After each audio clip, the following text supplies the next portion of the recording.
अंतरिक्ष में गई सास बहू। मम्मी, आप इतनी अच्छी एस्ट्रोनॉट हो, फिर ये अर्ली रिटायरमेंट क्यों? क्योंकि बचपन से मेरा बस एक ही सपना था, जिसके लिए मैंने लाइफ में बहुत कुछ खोया और छोड़ा। लेकिन अब इस अर्ली रिटायरमेंट के जरिए मैं बस तुम दोनों के साथ और पास रहकर बिना किसी हड़बड़ी की जिंदगी जीना चाहती हूँ। सास की बात सुनकर काजल मुस्कुराकर चली जाती है। उसी शाम ऑफिस से घर वापस आकर अजय अपनी मम्मी के पास बैठता है। मम्मी, क्या हमारी स्पेस ऑर्गेनाइजेशन कोई नया स्पेस मिशन प्लान कर रही है? क्या मिशन है, बताओ ना मम्मी। हे भगवान, शरीर इतना बड़ा हो गया लेकिन दिमाग आज भी बच्चों से गया गुजरा है। घर में आया नहीं कि सवाल शुरू। तो तुम जवाब दे दो ना। मैं क्या जवाब दूं? जैसे तुझे मेरे रिटायरमेंट के बारे में पता ही नहीं। इतने समय से तूने मुझे ऑफिस जाते हुए देखा क्या? फिर मुझे कैसे पता होगा? जा, तेरी पत्नी से पूछ, वो रोज ऑफिस जाती है। माँ की बात पर अजय आवाज लगाकर काजल को बुलाकर वही सवाल उससे भी पूछता है, पर काजल उसका कोई जवाब नहीं देती। और बोलो पत्नी से पूछने के लिए, मैडम जवाब ही नहीं दे रही। सवाल जायज हो तो जवाब मिलेगा ना। तुम्हें अच्छे से पता है, कॉन्फिडेंशियलिटी रूल्स के चलते हम किसी से भी ऑर्गेनाइजेशन और मिशन से रिलेटेड कोई बात नहीं कर सकते। वो तो पता है, लेकिन मुझसे भी छुपाने का मतलब समझ में नहीं आया। वो मम्मी, रिटायरमेंट एप्लीकेशन के बाद से आपने ऑफिस भी आना बंद कर दिया। सबको लगा कि अब आप इंटरेस्टेड नहीं होगी, इसलिए इन्फॉर्म नहीं किया। क्या तुम भी इस मिशन का हिस्सा हो? मैं ही इस मिशन की लीड साइंटिस्ट हूँ। ये हमारा अब तक का सबसे बड़ा और इम्पोर्टेंट मिशन है। अगर ये सक्सेसफुल हो गया तो दुनिया में हमारे नाम के साथ मेरा प्रमोशन भी पक्का है। काजल की बात सुनकर दोनों माँ बेटे हैरान रह जाते हैं, लेकिन फिर सब साथ मिलकर सेलिब्रेट करते हैं।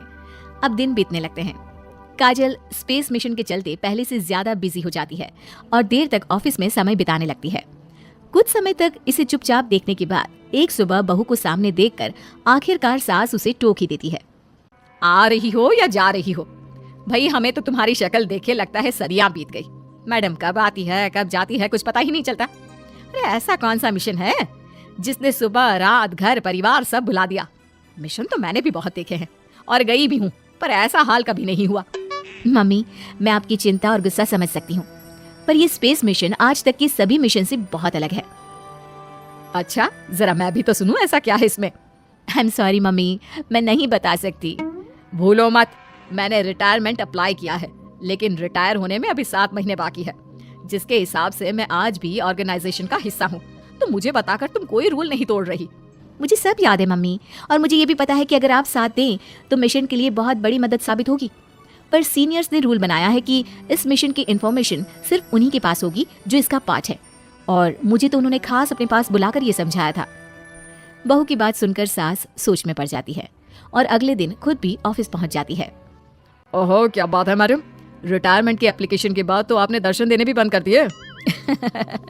अरे सर, अगर ईद का चांद रोज निकला करता तो क्या उसका स्वागत इतने जश्न से होता?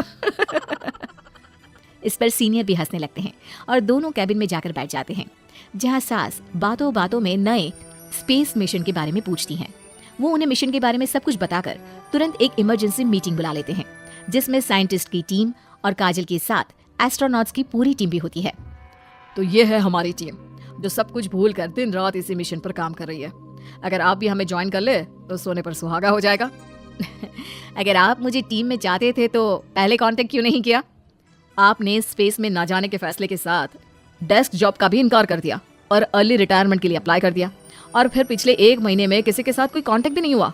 इसलिए हमने सोचा शायद अब आप ब्रेक लेकर इस सब से दूर रहना चाहती हो, और इसीलिए किसी ने आपको परेशान करना सही नहीं समझा।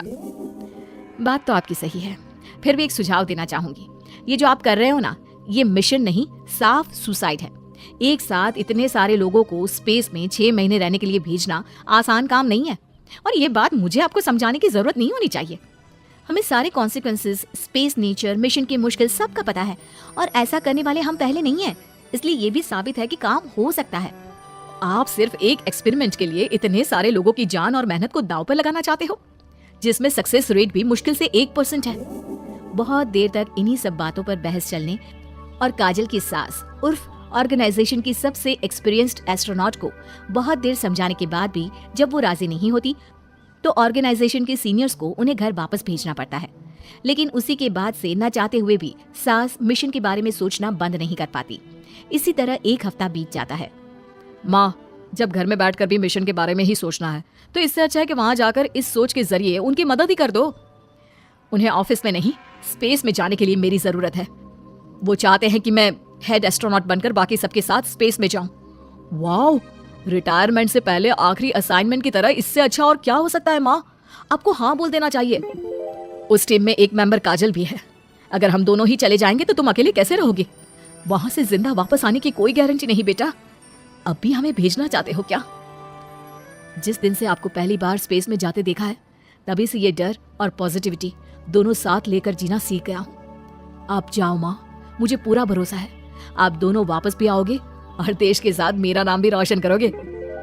बेटी की बात सुनकर माँ के अंदर हिम्मत आती है और वो एक बार फिर स्पेस ऑर्गेनाइजेशन पहुंच जाती है, जहां उसके फैसले से सब बहुत खुश होते हैं और स्पेस मिशन की तैयारी पहले से ज्यादा जोश में शुरू हो जाती है।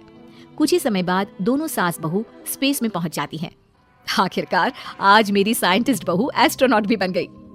सिर्फ स्पेस सूट पहन लेने से कोई एस्ट्रोनॉट नहीं बन जाता। मैं साइंटिस्ट हूँ और उसी में खुश हूँ। अगर मिशन की रिक्वायरमेंट नहीं होती तो शायद कभी यहाँ आती भी नहीं। इसी तरह दिन पर दिन स्पेस की अनेक मुश्किलें और दिक्कत सहते हुए देखते ही देखते 6 महीने बीत जाते हैं और नामुमकिन को मुमकिन करके दिखाते हुए सब सही सलामत अर्थ पर वापस आ जाते हैं, जिसके बाद से दुनिया भर में ये मिशन सास बहू की अंतरिक्ष यात्रा के नाम से मशहूर हो जाता है।